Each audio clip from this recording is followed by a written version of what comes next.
Welcome to Steve Savant's Money, the name of the game. Hi everyone, I'm your host, Steve Savant, syndicated financial columnist and money gamer extraordinaire. Today we're talking about retiring happy with author and retirement expert, Tom Hegna. Welcome to the show, Tom. Hey Steve, it's great to be with you.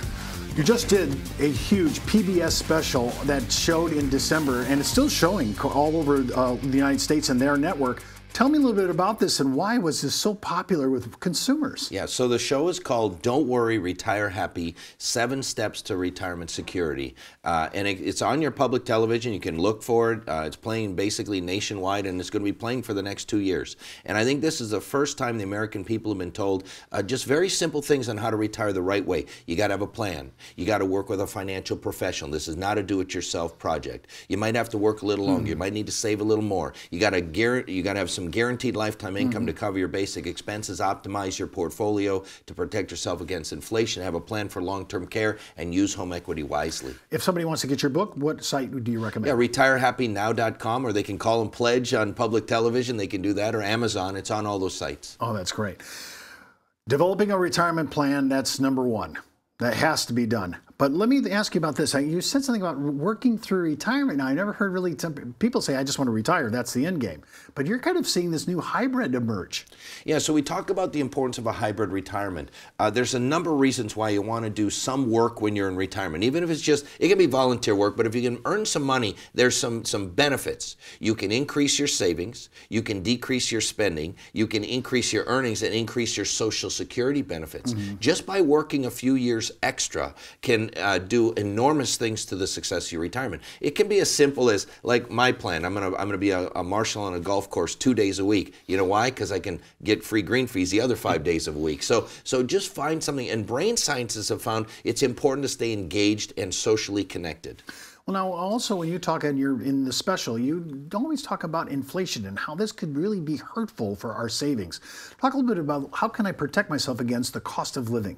Yeah, so inflation is like a virus. It can decimate purchasing power over time, and 4% inflation over 20 years will cut your purchasing power in half. So yes, I say you got to cover your basic expense with guaranteed income, but you need to optimize the rest of the portfolio to protect yourself against inflation. So you do need some stocks. You do need some real estate, maybe some commodities. Because if we get inflation, you want the portfolio to go up. And when the portfolio goes up, you know what you do? You take some profits, you buy more guaranteed income, and you increase your income over time.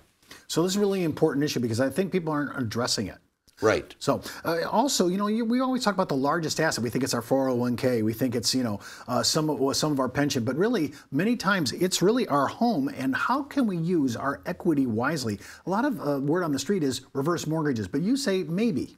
Yeah, so there's really 3 ways you can use your home equity wisely. Number 1 is what most people have done in the past. They downsize and they take a capital gains tax break. Now, many people don't realize how valuable that capital gains tax break is. So a single person can take up to $250,000 tax-free. A married couple up to $500,000 of tax-free from the sale of a house. That's a lot of money that can be put into your retirement. The second way to use your home equity wisely is just take out a home equity line of credit. It could be as simple as having a checkbook and a credit card tied to your mortgage, and you just use it as you need it. And then the third way is a reverse mortgage. And I say be careful.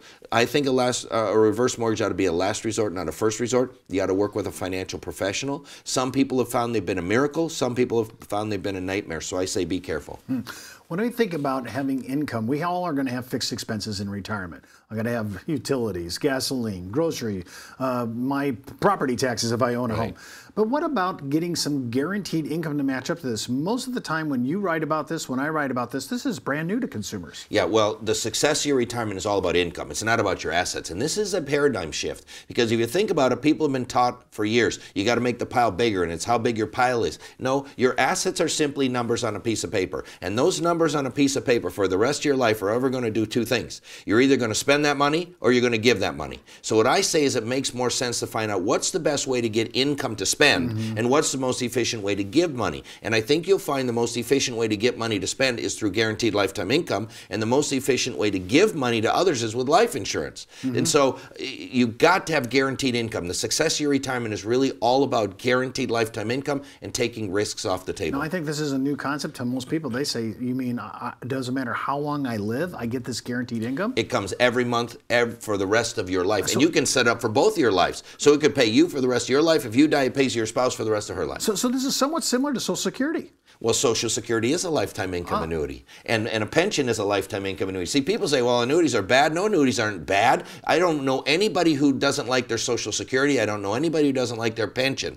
Annuities do things that no other product in the world can do. They can guarantee you a paycheck for the rest of your life. See, I think sometimes we complicate this too much, Steve. When I sit down with a retiree, I say, congratulations, you're now retired. You know what you need? You need a paycheck. Now, you can have that paycheck guaranteed or non-guaranteed. Which would you prefer? Most of them say guaranteed. You can have it guaranteed for your life or both of your lives. Which would you prefer? Most of them say for both of your lives. Then I repeat it back. So let me understand. What you want is a guaranteed paycheck for the rest of both of your lives. That's what this does, and there's no other product in the world you can buy that will do it any better or give you any more. We come back from the break, and we're going to talk about one of the big ones, Social Security. We'll be right back. It's not how much money you make, it's how much money you keep. And keeping more of your money is even harder these days with high taxes, fund expenses, and fees for financial advice. And when you consider the uncertainty of the market and the rising cost of living, the purchasing power of your dollar is constantly at risk. But a tax-deferred annuity with an inflation rider can be the most cost-effective way to generate increasing annual income without market volatility. For more information on how annuities may work for you, just email me at steve@thenameofthegame.tv and ask for our free annuity information. Well, welcome back to our second segment. We're with retirement expert Tom Hegna. Tommy's new book, Don't Worry, Retire Happy. I love that idea. And part of that is Social Security. People all say, I want my Social Security and I want it now. But maybe that's not the best way to go. Yeah, it's probably not. You know, Social Security for most people is their biggest asset, and yet they spend more time planning their summer vacation than they do planning their Social Security start date. And we're talking a lot of money here. For a single person, it can be over $500,000. For a married couple, it can be over $1 million of benefits. And mistiming your Social Security can cost you hundreds of thousands of dollars in retirement. Now, let's just talk about that, because I think people, when they think about it, they say, that sounds like too much money. But over the life of income, it can be in a huge accumulation. You said over $1 million. Yes, over $1 million for a couple. And so, you know, in general, you should delay. Especially the breadwinner. So if you've got a husband and wife, let's say the husband made more than the wife, the husband should delay till 70 if he can, because his check will cover both lives. Because when he dies, she gets his. Whoever's the breadwinner should delay. The other one can take it at 62. So if you got a husband and wife, husband made more, she can take hers at 62. She may also be eligible for spousal benefit of his, and then when he gets his at 70, he gets the maximum, and when he dies, she then gets the maximum. Well, now, and this comes, I think there's only, 2 years in the entire Social Security distribution calendar that they've ever had no payment for inflation. So this is actually has a cost of living to it. Yeah, it's an inflation-adjusted payment. So just think about it. Where else can you get income guaranteed for the rest of 2 lives with inflation protection? So if somebody says, I really want to take it early, I want to take it at 62, what we encourage them to do, Steve, is to bridge that. Take some money from your IRA, from your 401k, from your investment portfolio. Take that from 62 to 70, but delay your Social Security benefits unless there's a health reason or some significant reason why you have to take it early. Now, we're talking about retirement. We're talking about one of the biggest exposures to retirement. I've heard you in your books, you said longevity risk is the #1. And that complicates things because it's a multiplier. It's a risk multiplier. But I can't think of any other risk that we're having to manage today, especially as we live longer, than this issue of extended care coverage. So that if something happens to me, I need assisted care living at home. I may need somebody to come in and help me here. Right. Long-term care is the one thing most people forget about that can wipe out their entire life savings. If no retirement plan is complete without a plan for long-term care. You know, people have automobile insurance, but the odds of them totaling their car are only 18 out of 100. They have a homeowner's insurance, but the odds of their house burning down are less than 3 out of 100. But they don't have long-term care, and yet the odds are 72 out of 100 they're going to need long-term care. No retirement plan is complete without a plan for long-term care. Now, I also say any plan is better than no plan. So there's long-term care insurance, there's life insurance that has long-term care benefits, there are annuities that have long-term care benefits. Any plan is better than no plan. Now, when you're talking about long-term care, I've also noticed that you've injected in your thinking a concept that's not usually used in retirement planning, which is using life insurance. Now, how do you see that? I've heard you do it 2 ways.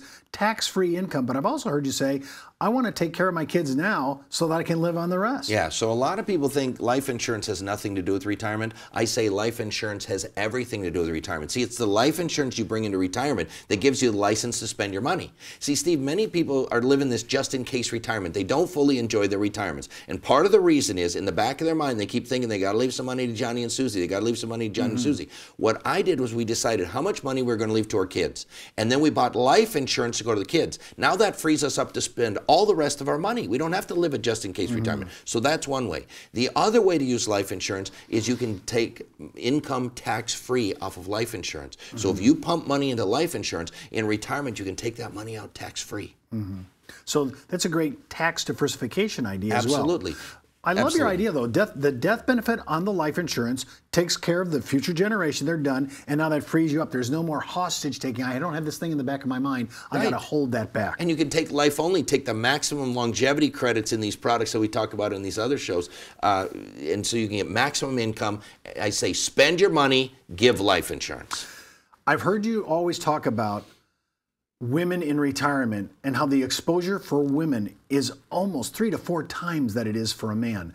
Walk me through the mechanics of that and why that is so true. Well, women face risks that men don't. Number one, they live longer. Number two, they tend to be the caregiver, both of the children and of their parents. And so women get caught in this sandwich generation where they're taking care of kids, they're taking care of their parents. If they're single, there's even more pressure because then they have to come out of the workforce to do this caregiving, and they save less, they earn less. There's divorced women that have risks. There's widows.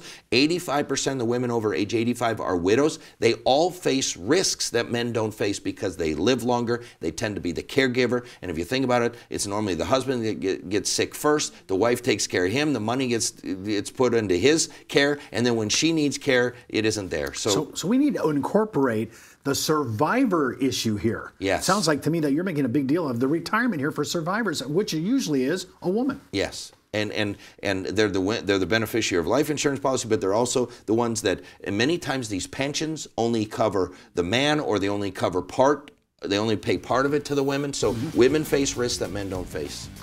Well, I want to tell you, thank you so much for being on our show today. I want to thank Tommy for being our special guest and today's Money Mentor. And before moving forward with any ideas you've heard, always consult your tax advisor or your legal counsel. And as the good Reverend John Wesley once said, make all you can, save all you can, give all you can. I'm Steve Savant. We'll see you next week.